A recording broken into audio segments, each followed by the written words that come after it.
안녕하세요. 건강 365 아나운서 최인경입니다. 어깨 통증이 있고 팔을 들어올리기가 힘들 때 얼른 떠올리는 유착성 관절 낭염, 오십견입니다. 하지만 오십견에 대해서는 불리는 이름 때문인지 나이 탓으로 생각해서 참는 경우가 많은데요. 정확한 진단명은 유착성 관절 낭염, 동결견으로도 불립니다. 다른 어깨 질환과 비교할 때 특징적인 증상이 있는 걸까요? 외상은 없지만 어깨 움직임에 제한이 따르는 유착성 관절 낭염의 원인이 뭔지, 노화가 원인인 걸까요? 오늘은 여러 가지 이름으로 불리는 어깨 통증, 유착성 관절 낭염에 대해서 알아보겠습니다. 8월 14일 토요일에 건강 365 정희령의 기도 듣고 시작하겠습니다. 오십견으로 불리는 유착성 관절 낭염, 동결견으로도 불리죠. 어깨 통증을 증상으로 하는 여러 질환들 중에 오십견에 있어서는 특히 나이 때문이라는 생각에 치료하지 않거나 세월이 지나면 저절로 낫는다는 말도 합니다. 글쎄요, 그런 걸까요? 경희대 한방병원 황덕상 교수와 함께합니다. 교수님 안녕하세요. 네, 안녕하세요. 교수님, 이 오십견은 왜 이렇게 불리는 이름이 많은 걸까요?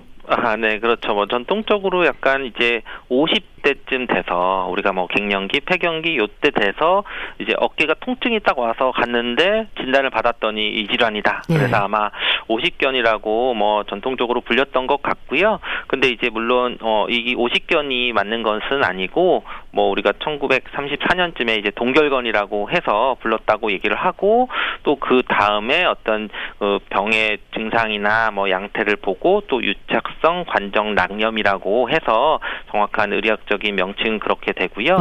원인도 좀 정확히 모르고 어떤 기전도 모르고 해서 일반적인 그런 민간에서 불렸던 그런 50세 전후로 나타나는 어깨 통증이다라고 해서 불려진 것 같습니다. 네. 오십견도 염증 반응인 거잖아요. 그럼에도 나이 들면 생기는 증상으로 여기는 분들이 많을 것 같은데 나이가 가장 큰 원인이긴 한 건가요? 그렇죠. 아무래도 나이가 50이라고 딱 붙였으니까 나이가 들면서 변화되는 원인. 그러니까 나이 자체보다는 사실 점점 나이가 들면서 우리가 인대에 있는 이런 것도 약해지고 근력도 좀 약해지고 그리고 또 아무래도 많이 사용하게 되는 그런 것들 때문에 관절들 주변에 있는 것들 어떤 병변이 생기는 것들 때문에 이제 오게 되는 원인들로 보는데요. 결국은 이게 점점 이제 나타나는 상태 또는 퇴행성 변화들로 인해서 오는 그런 질병이라고 하는 거고요. 물론 이제 오십견의 원인은 단순히 이제 그런 것뿐만 아니라 다른 2차성 동결견이 원인이 있듯이 다른 질환으로 해서 생길 수 있기 때문에 단순히 이제 나이만으로 오는 것은 아닙니다.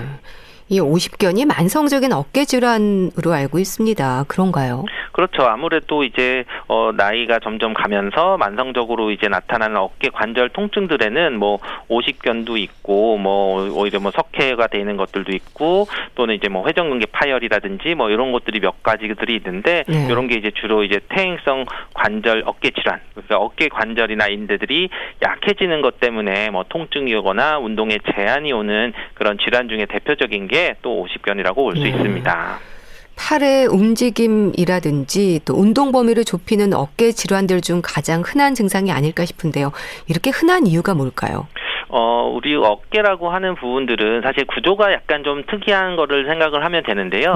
우리가 보통 관절이라고 하면 큰 게 보면 어깨 관절이 있고 고관절이 있는데 고관절은 사실 어떻게 보면 이제 소켓에 들어가 있는 구조거든요. 다리뼈가 이제 골반이라고 하는 이렇게 오목한 구조에 들어가 있어서 어떤 그 구조에 딱 맞는 거고 주변에 있는 근육이나 인대들이 잡아주기는 있지만 어떻게 보면 들어가 있는 소켓에 있는 구조라고 하면은 어깨는 어떻게 보면 그런 소켓보다는 어깨 팔이 옆에 있는 근육들로 쌓여져서 매달려 있는 상태이기 때문에 항상 그 매달려 있는 근육들이 약해지거나 하면은 부담을 받는 구조가 되는 거거든요. 그래서 이제 나이가 점점 들면서 어깨 힘줄이나 이런 것들이 약해져 있는 상태에서 외부 충격을 받거나 어떤 다른 문제가 생기면은 이렇게 어깨 통증이 좀 나타나게 되고 그러면서 이제 오십견이라고 하는 것은 이제 움직임이 제한돼서 팔을 들어 올리지 못하거나 머리를 만지지 못하고 머리 감기가 어렵다든지 옷을 좀 갈아입게 힘든 그런 증상들이 나타나는 게 이제 오십견의 특징이 됩니다. 증상의 특징적인 부분이 뭘까요? 네, 아무래도 이제 이름이 오십견이라고 했지만 뭐 동결건이라고 하는 것처럼 동결, 어깨가 굳어 있다, 이렇게 딱딱하게 얼어 있다고 하는 것처럼 가장 특징적인 증상은 경관절이 운동 범위가 제한이 있는 거죠. 그러니까 운동 범위가 제한이 있다는 팔을 들어 올리지 못하게 되는 거죠. 그래서 이제 오십견 있으신 분들은 이제 증상들을 보면은 혼자서 이제 티셔츠를 못 벗는 거죠. 또는 뭐 옷을 입으려면은 정말 누가 팔을 좀 껴줘야지 팔을 못 들어 올리니까 이제 그런 쪽으로 또는 머리 빗질을 못하는 그런 상태가 되는 것들이 이제 운동 제한이 있고 그러면서 이제 통증들이 같이 이제 나타나게 되는데 또 가만히 있어서 또 이제 아파가지고 밤에는 오히려 이제 누울 때 뭐 한쪽으로 눕지를 못하고 통증 때문에 심해서 뭐 잠을 설치게 되는 그런 증상들이 나타나는 게 오십견 또는 뭐 유착성 관절 낭염이라고 하는 게 뭔가 유착돼 있다, 움직임이 제한돼 있으면서 통증이 있다 이런 것이 어떻게 보면 그 증상적으로 특징적인 증상입니다. 석회화 건염이나 뭐 회전근개 파열과 비교할 때 통증의 정도는 어떨까요? 통증은 상대적으로 다들 이제 심하게 나타날 수가 있는데 통증의 양상이 이제 좀 다를 수가 있는데요. 석회화 건염 같은 경우는 어깨에 이제 칼슘이 침착돼서 돌 같은 이제 그런 결정이 생겨가지고 이제 갑자기 이제 아파서 응급실에 갈 정도로 이제 약간 날카로운 통증이 오게 되고 또 이제 팔을 옆으로 들거나 돌리기에 굉장히 힘든 그런 증상들이 좀 나타나서 이것은 이제 빨리 그 석회화나 이런 것들을 좀 조치를 해서 좀 풀어줘야 되는 부분이 되는 거고요. 그리고 이제 회전근개 파열이나 이런 손상들은 회전근개라고 하는 것은 우리 어깨를 이렇게 잡아주는 근육들이 매달려 있는 근육들이 둘러싸고 있는데 이런 경우는 이제 한 4개 정도 근육들이 극상근, 극하근, 견갑하근, 소원근처럼 이렇게 주변에 사방을 이렇게 싸고 있는데 그 중에 하나에 있는 근육들이 좀 파열이 돼서 나타나기 때문에 전체적으로 아프기보다는 어떤 이제 그 파열돼 있는 부분의 특징적인 각도나 특징적인 운동을 할 때 이제 통증이 딱 오게 되는 거거든요. 그리고 이제 그런 쪽에 파열이 됐기 때문에 누가 옆에서 이제 팔을 들어 올려주거나 하면은 움직임은 다 되지만 힘을 안 주고 하면은 다 올려지지만 오십견은 이거에 반해서 동결건이라고 할 정도로 딱 고정돼 있는 거죠. 그러니까 팔을 내가 스스로 올리는 것도 안 되지만 옆에 있는 사람이 팔을 들어줘서 올려도 그것도 이제 안 되게 되는 거죠. 그러면서 이제 전체적으로 이제 어떤 근육 하나가 문제가 되는 게 아니라 전체적인 그런 관절낭에 염증이 있는 거기 때문에 전체적으로 좀 아프게 되는 그런 상태들이 볼 수가 있어서 통증의 양상이나 이런 부분들이 좀 다르게 나타날 수 있습니다. 물론 이제 아픈 정도는 심하면은 더 많이 아프고 조금 더 완화되는 과정이면 좀 덜 아플 수 있기 때문에 통증 정도가 심하냐 낮으냐로 구별하기는 좀 어렵습니다. 이 오십견으로 인한 증상은 갑자기 느껴지는 건가요? 아니면 서서히 진행이 되는 건가요? 아무래도 이제 오십견은 어떤 만성적으로 나타날 수 있고 갑자기 이제 딱 나타나는 것보다는 원인이 없는 경우는 이제 서서히 좀 뭔가 불편하다가 그럴 때 이제 나타나지만 또 이제 2차성이라고 해서 어떤 외상이나 이런 게 있을 때는 또 갑자기 또 이제 좀 심해지는 그런 경우들을 좀 볼 수가 있기 때문에 오히려 이제 어깨가 평소에도 이제 중요한 거는 뒤에서 강조를 하지만 계속 스트레칭을 하나 어깨 관리를 잘 하면은 이런 것들이 없이 지나갈 수 있는데 그런 것들이 관리가 잘 안 되면 어느 순간 이제 운동도 제한이 되고 통증도 나타나고 그런 것들이 더 악화되는 그런 것들을 볼 수 있습니다. 그럼 오십견에도 특발성과 2차성 오십견 이렇게 구분을 하는 겁니까? 그렇죠. 이제 원인들로 따지면은 굳이 오십견의 원인들을 이제 특발성이라 그러면은 특별히 이제 다른 외상이나 회전근개나 다른 힘줄이나 이런 어깨 주변을 다 검사를 했는데 이상이 없는 경우, 그냥 이상이 없어도 나타나는 오십견 이제 굳어가지고 못 움직이는 것들이 될 수 있고요. 이제 2차성은 어떤 다른 원인들이 있는 거죠. 어깨 충돌 증후라든지 또는 힘줄이 파열됐다든지 석회성 힘줄염처럼 어떤 회전근개 주변 이제 어깨를 싸고 있는 다른 힘줄들의 병별이나 또는 골절이 됐다든지 어깨 따른 수술했다든지 어떤 움직임이 제한이 돼서 한참 고정을 했더니 그런 것들로 인해서 이제 다시 2차성으로 어깨가 통증이 오거나 이제 굳는 그런 경우들을 볼 수 있습니다. 그럼 이렇게 특별한 원인이 없이 오십견이 오는 경우가 많은가요? 기본적으로는 갑자기 어느 순간 이제 나타나는 거죠. 물론 이런 갑상선이나 당뇨 질환이나 이런 것들이나 또 폐경이나 어떤 노화나 이런 것들이 누구나 다 가질 수 있지만 그런 것이 어떤 이제 외상이나 이런 거 없이 그냥 자고 일어나서 옷을 입으려고 했는데 팔이 잘 안 돌아간다든지 안 움직인다든지 갑자기 이제 또 나타나시는 분들도 있거든요. 근데 이제 물론 그 전에 전조 증상이나 뭔가 컨디션이 나쁘거나 이제 하는 것들이 좀 나타나실 수도 있습니다. 당뇨병이나 갑상선 질환, 목 디스크와 같은 질환으로도 오십견이 올 수 있는 건가요, 그럼? 그렇죠. 기본적으로는 이제 뭐 당뇨병, 갑상선 질환처럼 이제 내분비 질환들이나 있을 때 오십견이 조금 더 같이 나타나는 경우들이 있는데, 물론 이게 원인이 되느냐보다는 뭐 당뇨병이 있을 경우에 오십견이 나타날 그런 위험성이 뭐 5배 정도 뭐 증가한다고도 얘기를 하고요. 네. 그럴 때는 좀 특징적으로 뭐 양쪽 다 모두 이제 오십견이 나타나는 경우들은 뭐 당뇨병과 관련이 있다, 이렇게 좀 볼 수도 있고요. 그거 외에도 뭐 심장 질환이라든지 만성 폐질환이라든지 갑상선 질환 이런 것들이 있어도 약간 오십견 증상이 뭐 같이 나타나거나 연관성이 있다, 이런 것들을 알 수 있고요. 그리고 이제 물론 목 디스크가 있어도 오십견 증상들이 더 심하게 나타날 수는 있는데, 분명히 이제 목 디스크와 오십견은 증상은 좀 다르게 나타날 수 있거든요. 물론 이제 목 디스크는 분명히 이제 목에 있는 신경이 눌리거나 해서 나타나는 거기 때문에 어깨에만 나타나는 게 아니라 목이라든지 뭐는 팔꿈치나 뭐 겨드랑이, 뭐 손가락까지도 이제 쭉 신경이 마비가 되거나 아니면 힘이 떨어진다든지 좀 저릿저릿하거나 이런 것들이 나타날 수가 있는데, 근데 오십견의 통증들은 물론 이제 어깨에만 딱 국한적으로 나타나면서 움직임이 좀 가동 범위가 감소가 되는, 팔을 못 올리거나 옆으로 돌아다니는 이런 것들이 꼼짝 안 하고 이제 올리려면 너무 통증이 오게 되는 말 그대로 이제 동결건이어서 목 디스크와 오십견은 좀 다른 증상들을 보일 수는 있습니다. 근데 이제 물론 목 디스크가 있으신 분에게 오십견이 안 나타나냐, 그런 건 아니라 같이 나타날 수는 있는 거죠. 통증이라든지 증상에 있어서 단계가 있을까요?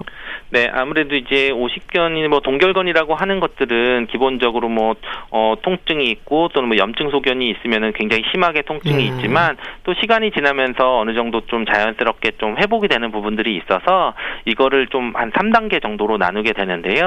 첫 번째 단계가 이제 통증이 심한 상태가 돼서 이때는 이제 뭐 어깨가 많이 아프고 또는 이제 광직도 좀 발생하면서 어깨가 움직이는 그런 범위가 제한이 되게 되는데, 보통 이게 초기에 뭐 한 2에서 뭐 한 9개월 정도 좀 지속이 되는 거고요.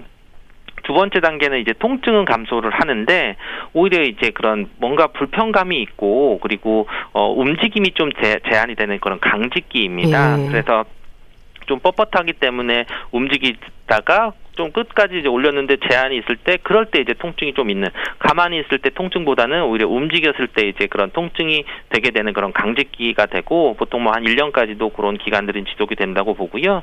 또 이제 3단계가 이제 회복기가 되는데, 회복기는 뭐 26개월 뭐 한 2년 정도까지도 지속이 되는 경우들이 있는데, 이럴 때는 뭐 통증도 좀 줄고 뭐 운동성도 이제 조금씩은 나아지게 되는데 기능들이 조금씩 회복이 되면서 하는데, 이럴 때는 이제 자가 운동을 꼭 해서 운동 능력을 조금씩 늘려 나가서 회전을 시켜야 되는 게 중요한 시기가 바로 요 회복기가 되겠습니다.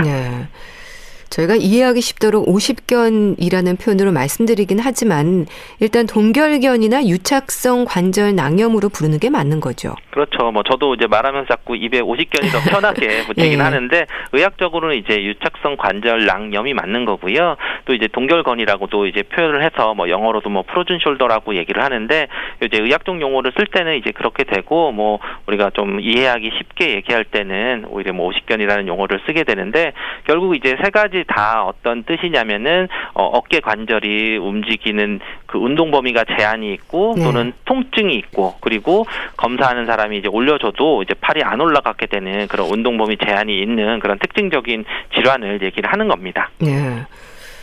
그렇다면 예를 들어서 옷 입는 게 좀 불편하다거나 뒷 단추를 채우는 게 좀 어렵다라고 하면 내가 오십견이 아닐까, 이렇게 생각을 좀 해봐도 되겠어요.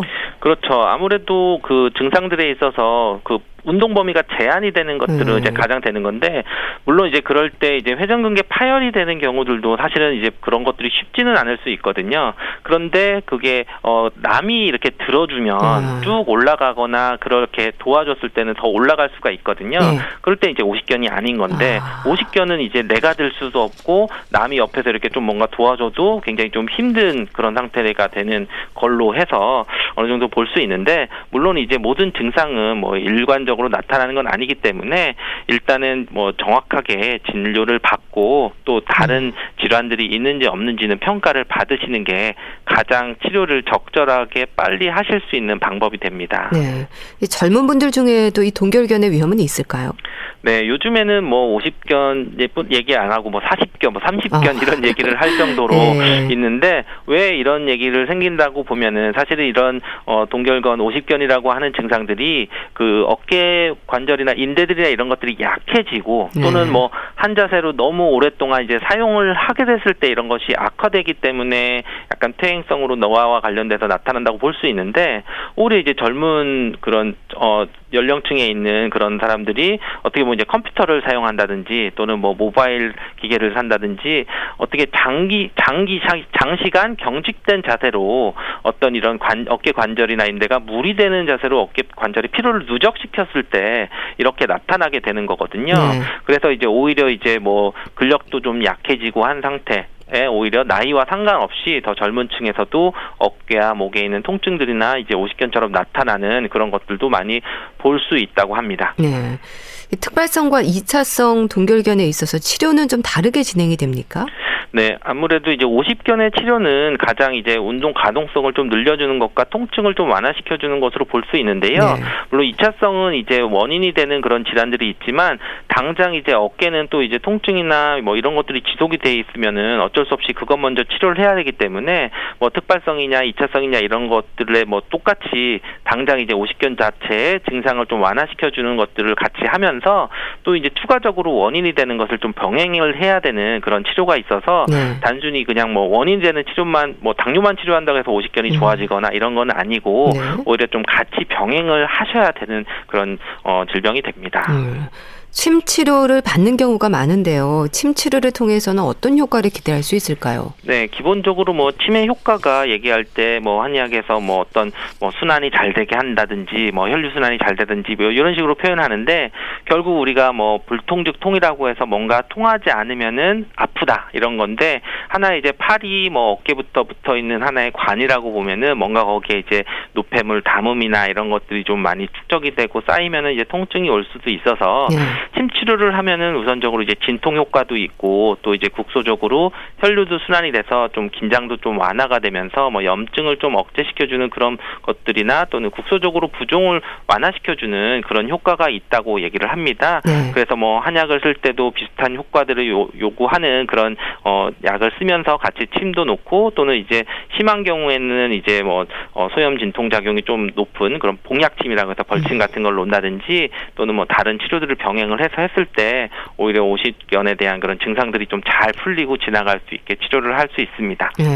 그런 침 치료 외에 전기 자극 치료도 하고 여러 가지 치료가 진행이 되던데요. 어떤 의미로 이해하면 될까요? 네, 우리가 전기 자극을 주는 것들이 피부에 주는 그런 텐스나 자극도 있지만, 그 침을 놓고 거기 이제 전류를 흘려주게 되는 그런 전침도 있거든요.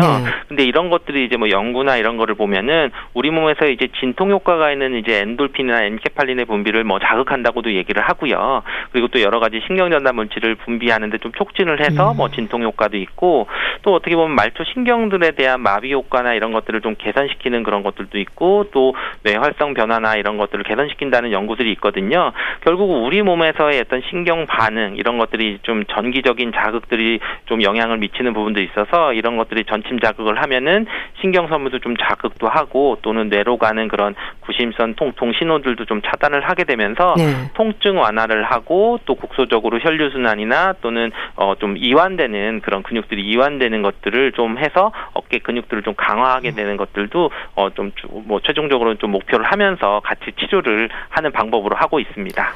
찜질이나 목욕이 도움이 된다는 분들도 있던데요. 어떨까요? 네, 아무래도 이제 굳어 있기 때문에 좀 만성적으로 오래 되셨을 때는 뻣뻣하고 딱딱하게 이제 우리가 동결건 얼어 있는 관절들을 그냥 단순히 강하게 스트레칭을 하면은 오히려 이제 근육이나 인대들이 손상을 받을 수 있기 때문에 오히려 이제 스트레칭을 하기 전에 오히려 좀 따뜻한 물이나 목욕으로 좀 따뜻한 찜질을 해주거나 하면은 오히려 좀 통증도 완화되고 좀 이제 가동 범위들을 조금씩 이완시킬 수 있는 것들이 있기 때문에 때문에 오히려 이제 그런 매일매일 이제 스트레칭 하는 것도 굉장히 중요하지만 그럴 때 스트레칭 전후로 따뜻한 찜질 또는 따뜻한 목욕 이런 것들을 하는 게 도움이 될 수 있고요.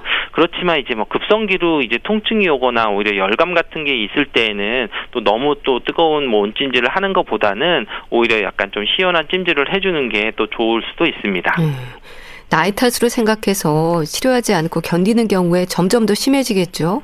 네, 아무래도 이제 그런 오십견이 진행 단계들이 뭐 통증기, 급성기도 있고 뭐 강직기도 있고 이완기도 있다고 하는데 결국 이제 이완기가 올 수 있는 완화기가 올 수 있는 그런 시기들 그냥 자연스럽게 낫고 있는 시기들은 정말 사람마다 다르고 뭐 몇 년이 지나갈 수도 있고 그런 그 사이 동안 통증도 있고 너무 일상생활에 제약이 많이 있으실 수도 있고 또는 이제 초기에는 오히려 다른 질환이 오십견이 아닌 다른 질환 때문에 아픈 걸 수도 있기 때문에 이럴 때는 무조건 뭐 이거 오십견이니까 시간 지나면 나을 거야라고 생각하지 마시고 초기에는 좀 적극적으로 진단도 받고 적극적으로 좀 치료를 하시고 그러면서 통증이 줄어들면은 좀 자가적인 운동이라든지 관리를 꾸준히 하셔서 오히려 좀 일상생활하는데 불편함이 없이 적극적으로 치료를 하는 것이 필요한 질환이기도 합니다. 네. 근데 이 통증이 왜 그렇게 밤에 심해지는 걸까요? 동결견도 그렇지 않나요? 그렇죠. 대부분 이제 오십견 오시는 분들이 이제 밤에 돼서 많이 통증이 나타나게 되는데요.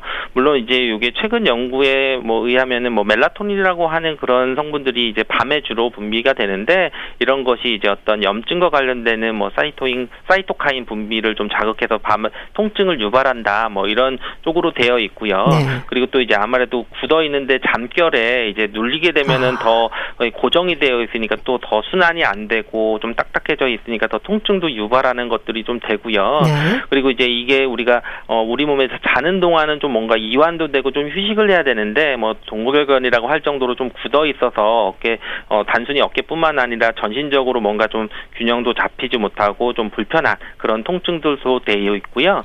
또 이제 한의학에서 얘기할 때는 뭐 밤에 아프면은 오히려 뭐 피와 관련된 혈과 관련된 어혈 증상과도 좀 관련이 많이 있다고 해서 뭔가 혈액순환이 잘 안 되고 하는 것들도 유발을 돼서 저녁이 되면 좀 더 심하게 통증이 오시는 경향이 있습니다. 네.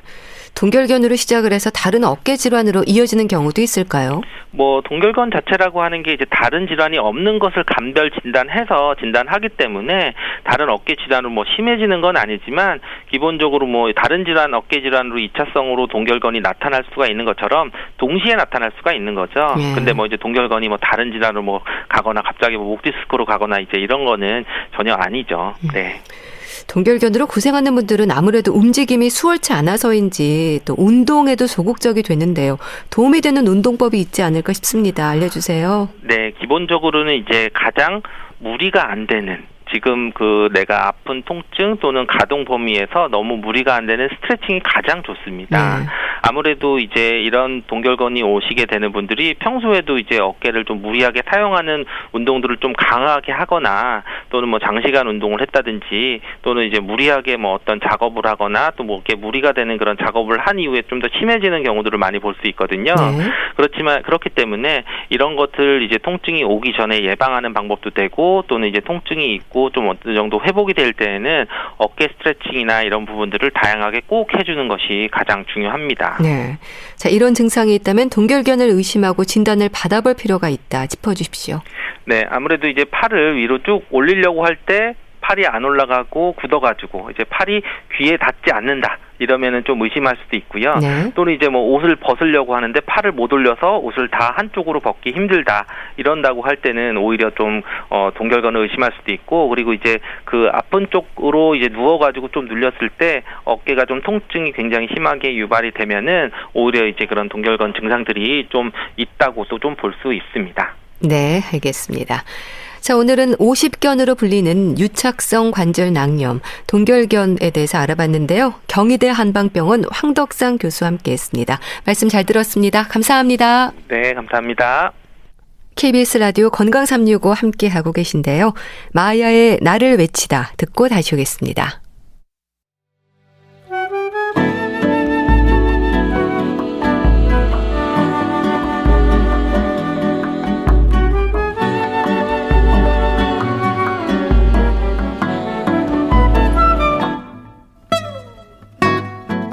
건강한 하루의 시작.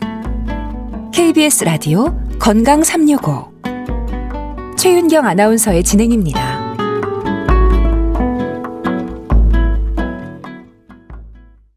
KBS 라디오 건강 365 함께하고 계십니다. 주말의 건강책 정보 북컬럼니스트 홍순철 씨 연결되어 있습니다. 안녕하세요. 네, 안녕하세요.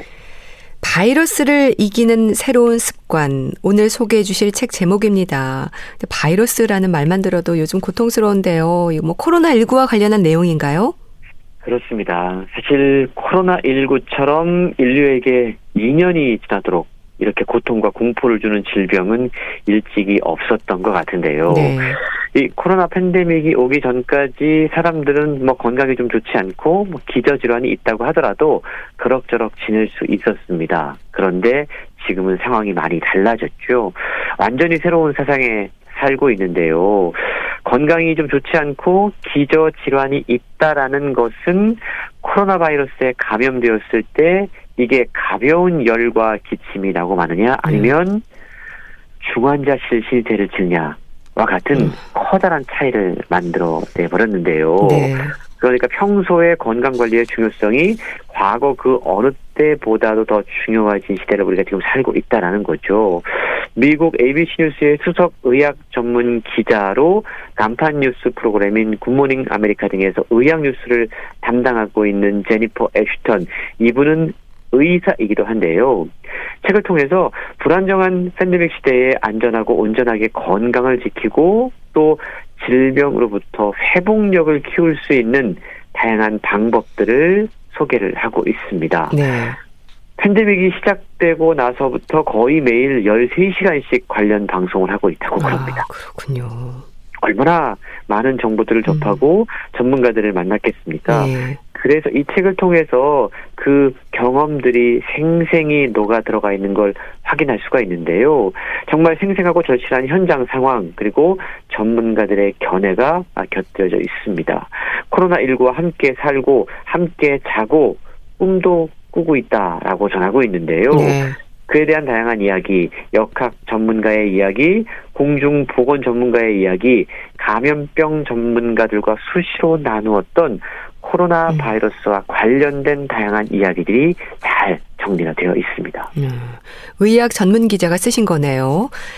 사실 이번 세계적 대유행, 팬데믹이 끝나더라도 이전의 생활로는 돌아갈 수 없을 거라는 예측이 나오고 있잖아요. 실제로 그렇습니다. 많은 부분에서 우리가 이미 변화를 느끼고 있기도 하고요.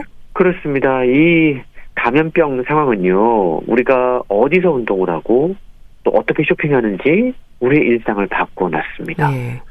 먹고 잠자고 일하고 사람들을 만나는 것과 같은 가장 기본적인 욕구들까지 뒤집어 놨는데요. 그렇죠.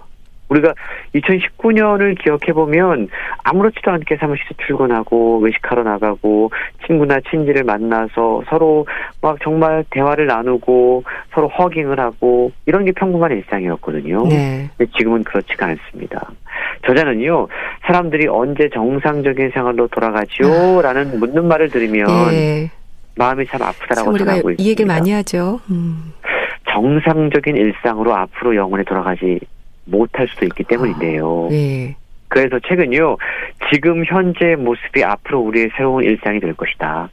그리고 이것이야말로 우리가 반드시 알아두어야 하는 가장 중요한 개념이다라고 이야기를 하고 있습니다. 네. 몸, 마음, 음식, 운동, 수면, 건강, 염려증, 대인관계 이렇게 건강과 관련해서 잊지 말아야 하는 가장 기초적인 정보들로부터 시작을 해서 사람들을 만나는 새로운 원칙, 공공장소에서의 새로운 행동 요령, 이전과는 확실히 달라진 삶의 방식에 대해서도 언급하고 있는데요. 네. 앞으로 저자가 가장 중요하게 생각하는 부분은요, 인포데믹이라고 일컬어질 만큼 그야말로 팬데믹보다 더 무서운 가짜 뉴스가 넘치고 있는 이 상황이에요. 네. 이럴 때 의학 뉴스를 올바로 잘 가려서 읽는 법도 중요하다라고 알려주고 있습니다.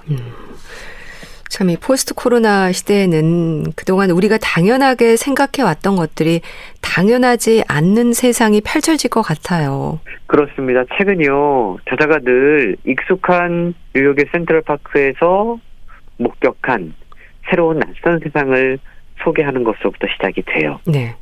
어느 날 나갔는데 사람들이 조깅을 합니다. 마스크를 쓰고 있어요. 네.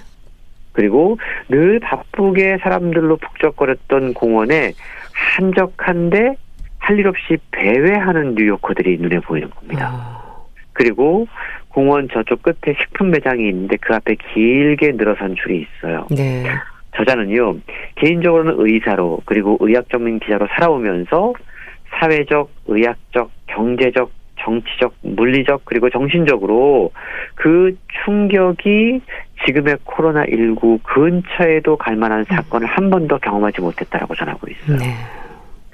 사실 자기도 이리저리 바뀌는 흐름의 배경을 분석해서 수백만 시청자들에게 매일 전달을 하고 있는데 본인도 그때마다 두려움에서 자유롭지 못했다라고 고백하고 있습니다. 네.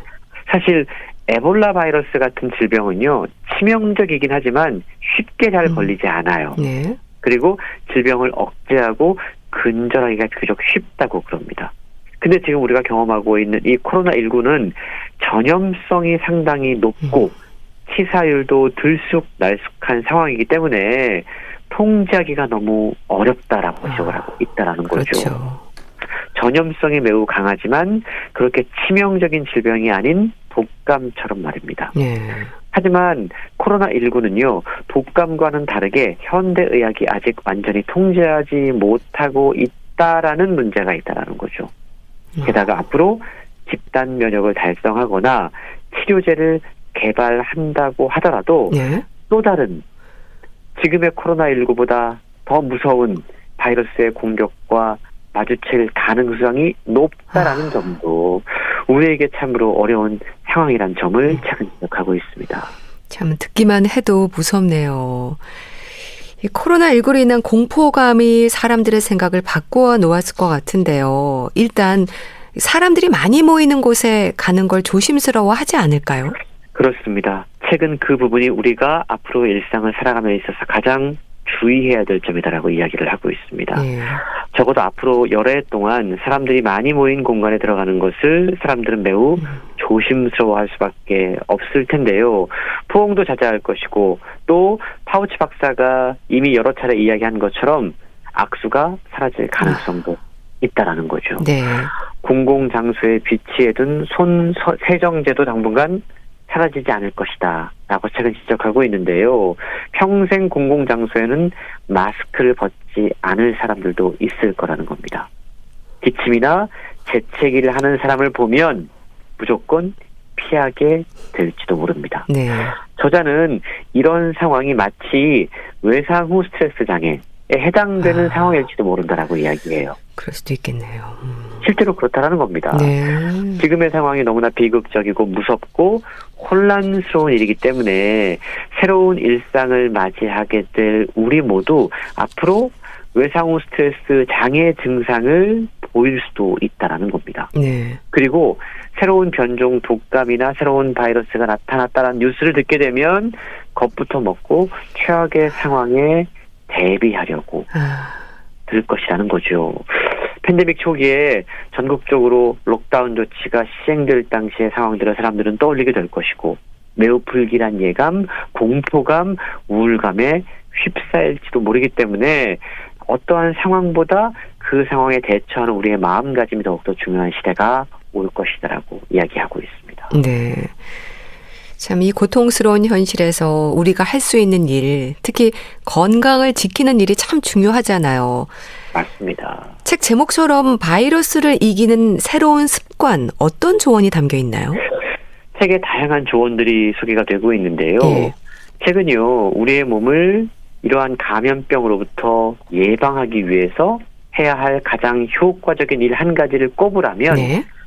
체중 감량이다. 체중 감량이요? 라고 이야기하고 있습니다.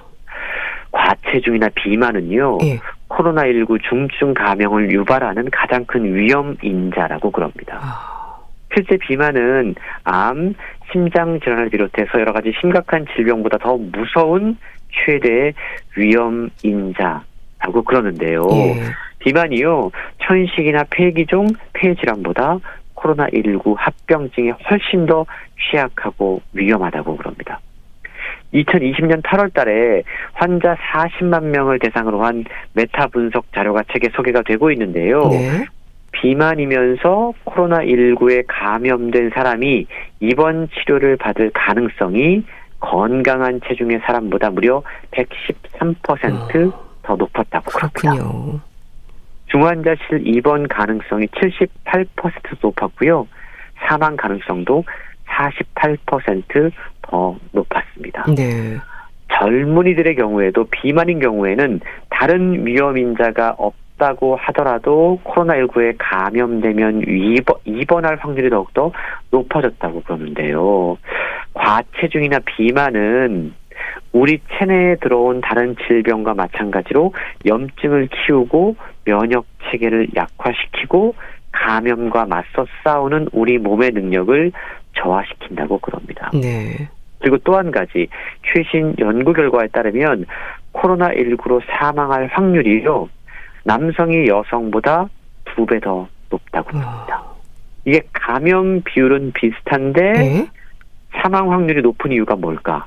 남성이 고혈압, 심장질환 같은 동반 질환을 여성보다 더 많이 갖고 있기 때문이라는 거죠. 그렇군요. 그래서 코로나19에 걸려서 중증으로 앓거나 사망할 확률이 유색인종이 백인보다 더 높다라는 사실도 기억을 해야 되는데요. 이런 다양한 인종 간의 남녀 간의 불평등이 존재하기 때문에 사실 본인이 그러한 유전자를 갖고 있다면 훨씬 더 평소에 건강 관리를 하는 것이 중요한 시대에 우리는 살고 있다라고 책은 경고하고 있는 겁니다. 네. 요즘 코로나 비만이라는 말을 할 정도로 살이 쪘다는 분들도 많은데요. 이런 체중 감량뿐 아니라 또 바이러스를 이기는 새로운 습관으로 어떤 부분들이 강조가 될까요? 네, 책에 보면 팬데믹 시대의 자가진단 6가지가 소개가 되고 있습니다. 예. 늘 스스로에게 이 6가지 질문을 해보라는 건데요. 첫 번째 질문은 몸과 마음의 상태가 어떤지 자문해보는 겁니다. 예.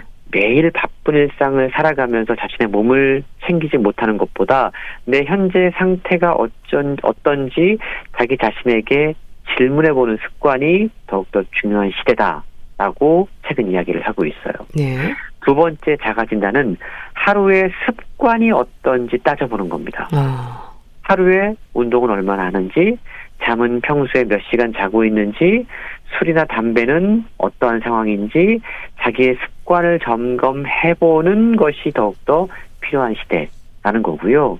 세 번째, 자신의 증상과 복용 중인 약물 목록을 정리하는 습관이 필요하다고 합니다.